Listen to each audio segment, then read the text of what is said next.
મિત્રો, આજે આપણે વાત કરવાના છીએ જસદણના દાતાર એવા આલા ખાચરની કે જેઓ સૌરાષ્ટ્રના નાનકડા એવા ગામ જસદણના દરબાર આલા ખાચર દરિયાવ દિલના જિંદા દિલ માનવી હતા। દોમ દોમ સાહેબીઓ વચ્ચે પણ તેઓ દિન દુખિયાઓને ભૂલતા ન હતા। તેમણે એક નિયમ પાડ્યો હતો કે કોઈ પણ યાચક પોતાના દરવાજે આવે તો એને ખાલી હાથે પાછો ન વાળવો। દાન આપવામાં કોઈ કસર કરે નહીં અને શક્ય તેટલું વધારે દાન આપી અને છૂટતા। ક્યારેક સૂરજ ઉગતો હોય, ક્યારેક નાડાવા ઊંચો ચડ્યો હોય, ક્યારેક માથા પર હોય તો ક્યારેક આથમતો હોય। દરબાર આલા ખાચર કચેરીએ હોય કાં ઘોડેસવાર થયા હોય, પણ એમની આસપાસ ગરીબોનો, અભ્યાગતોનો કે કોઈ ભગતના ભેખનો યાચના ભર્યો ઉદ્ગાર ઉઠતો હોય। ખમ્મા ખાચરકુળને ઘણી ખમ્મા, જસદણના રાજવીને ખમ્મા, કાઠીકુળ ભાણને હો જીવતો રહે બાપ। અને વળતી પડે 84 ગામના ધણીના કેડિયાની કસો તૂટે, અંતરે મોજાના તારો વછૂટે। ક્યારેક ખિસ્સામાંથી, ક્યારેક ખડિયાના ખાનામાંથી, તો વળી ક્યારેક આંગળીઓમાંથી સોનાના વેઢ વીટી કે ફેરવે ઉતરે અને માગતલની જોડીમાં ઠલવાય। લે ભાઈ, રાજી થા રાજી। દરબારના મન અંતરમાં કોઈને દીધાનો પોરસ અષાઢી વરસાદની વાછળ થઈને ફરી વળે, પણ પડછાયાની જેમ જસદણના ધણીની સાથે રહેનાર જસદણ રાજના દીવાનને અંતરે સારડી ફરે। શ્રી લાભ સવાયા લખી ને કલમ ચલાવનાર વેપારી દિલના એ કારભારની 32 કચકચી ઉઠે કે આ માંગણ, આ રાકા, આ ભિખારા જસદણ રાજની તિજોરી માથે ઝપટ કરે છે તે ક્યારેક ખજાના તળિયા ઝાટક કરી નાખશે મારા હાડા। ધોકો અને ધડકી લઈને હાલી જ મર્યા છે ભિખારા।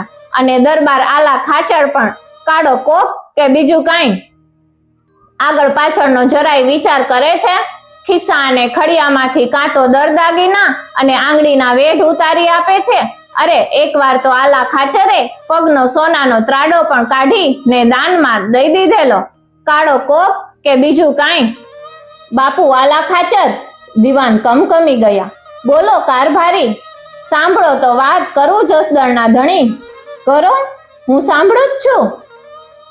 કામદાર રાજી થઈ ને આગળ બોલ્યા, આપ તો ચતુર રાજવી છો બાપ। હશે, પણ વાત શું છે?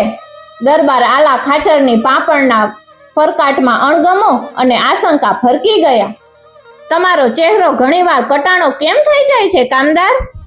થાય જ ને, આ ભિખારા, રાકા ને માગણિયા તો આપણો સગડ છોડતા નથી। મારાથી ઈ બધું વેઠાતું નથી, પણ શું કરું? હું તો તમારો પગારદાર ચાકર, કરી કરીને પેટ બળતરા સિવાય બીજું શું કરું? તમે તો રાજના ખજાનાના રખેવાળ, બોલો શું કહેવું છે તમારે? આ માગણિયા તો આપની પાસે શા માટે આવે છે બાપુ? લ્યો કરો વાત। હું 84 ગામનો ધણી છું કામદાર। મને ભાડે એટલે બચારા એમના દુઃખ, ભૂખ અને સંકટનો નિસ્તાર વાંચે કે નહીં? કજાત, બધાય કજાત, ન મળે શરમ કે ન મળે શાન। પાકા આંબાના વેડનાર, ખોટા ખોટા રોનારા, આંખે થૂક ચોપડી ને આસુડાનો દેખાવ કરનારા, રાજની તિજોરી માથે ઘા કરનારા, શું કે પોચું ભાડી ગયા? ગળ હોય એટલે માખીઓ તો આવે જ। ભારે સાચી વાત કરી કામદાર, ગોળ હોય ત્યાં માખીઓ આવે જ ને બેચારી। હા બાપુ, ગોળ ભાડ્યો નથી ને માખીઓ આવી નથી। દરબાર આલો ખાચર બાપલિયો શબ્દ પર સ્લેશ મૂકી ને ખડખડાટ હસી પડ્યા। વાતને બીજે પાટે વાળી દીધી। કારભારી મૂંઝવણના કડણમાં ઉતરી ગયો। વાતનો કોઈ નિવેડો ન આવ્યો। ભારે થઈ, ભલું પૂછો આ બાપુઓનું, સલાહ દેતા જવા સકોરું ન મળે તો હારું। વાત ઉપર અડધું વરસ વીતી ગયું। કામદાર, જરાક ખોટી થાજો।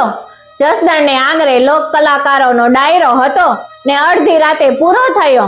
માણસો વિખરાયા, એની સાથે રાજના કામદાર પણ ઘેર જવા નીકળ્યા। 2 ડગલા ચાલ્યા કે દરબારે એમને રોક્યા। મારે તમારું અંગત કામ છે, માટે અડધો કલાક રોકાઈ જાઓ। આટલી વાત કરી ને દરબાર આલા ખાચરે અંગત મહેમાનોની સુવા બેસવાની વ્યવસ્થા કરાવી અને કલાકારોને માનધન આપી ને વિદાય કર્યા। નિરાત કરી ને કામદાર પાસે આવ્યા। લ્યો હાલો, દરબાર સાથે રાજના કામદાર દરબારના બેઠક ખંડમાં આવ્યા, પણ દરબાર ચૂપ હતા. કાંઈ હિસાબ કિતાબ બાકી છે દરબાર?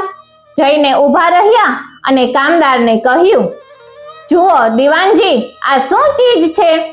કામદારે ઝીણી આંખે ચીજને નિહાળી અને હસી પડ્યા. આ તો ભીલી છે દરબાર. સાની છે? મરકતે ચહેરે જસદણ ધણી બોલ્યા.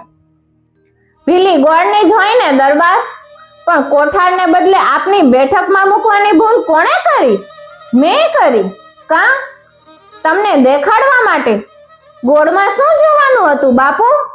ઈ કે આ ગોળ છે, છતાં એની ઉપર માખી કેમ નથી?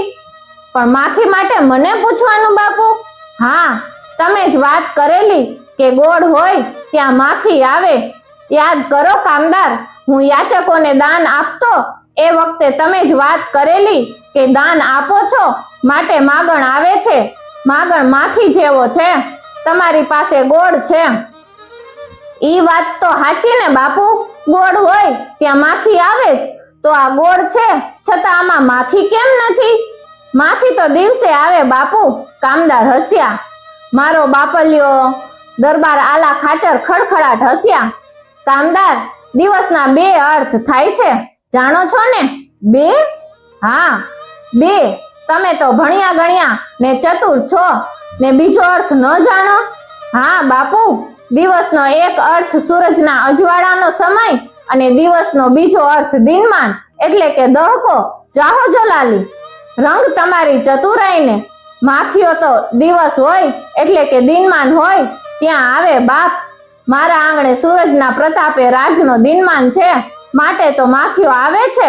દિનમાન ન હોય ત્યાં રાત હોય એટલે કે અંધારા હોય. અંધારામાં કોણ આવે? માટે કામદાર, રાજ રજવાડાના ચોપડા નકરા જમા ઉધારના ન ચાલે. ક્યારેક તો ઉધારને પણ જમા બાજુ ગણવાની હોય, અને ત્યારે જ રાજા અને વસ્તીનો તફાવત દેખાય. માટે કામદાર, હું કોઈ પણ યાચકને કાંઈ પણ આપું એ વખતે તમારે તમારો જીવ ન કોચવવો. મારી અને તમારી વચ્ચેનો ભેદ પણ આમાં જ છે, માટે સમજીને ચાલજો મારા બાપલ્યો. દરબારે કામદારને ખંભે હાથ મૂકી ને હાસ્ય કર્યું. ત્યારે કામદારે બંને કાનની બુટ્ટી બંને હાથ એક સાથે પકડી ને કબૂલ કર્યું. માફ કરજો જસદણના ધણી, હું તો હિસાબ કિતાબનો માણસ એટલે ભૂલ કરી બેઠો. હવે પછી સાવધાન રહીશ. ધન્ય છે આવા રાજવીને અને ધન્ય છે એમની જનેતાને. મિત્રો, તમે ચેનલ પર નવા હોય અને ચેનલને હજુ સુધી સબસ્ક્રાઇબ ન કરી હોય તો ચેનલને સબસ્ક્રાઇબ કરો અને પાસે આપેલા બેલ આઇકોનને પ્રેસ કરો, જેથી નવા વિડીયોઝના નોટિફિકેશન સૌથી પહેલા તમે મેળવી શકો. અને એક ખાસ વાત મિત્રો, વિડીયોનો ઈરાદો કોઈ પણ વ્યક્તિ, જ્ઞાતિ, જાતિ કે ધર્મને ઠેસ પહોંચાડવાનો કે કોઈનું એ આડું અવડું બોલવાનો નથી, પરંતુ આ વિસરી રહેલી લોકવાર્તાઓ, લોકકથા, લોક સાહિત્યની વાતો અને ઐતિહાસિક વાતોને લોકો સુધી પહોંચાડવાનો છે.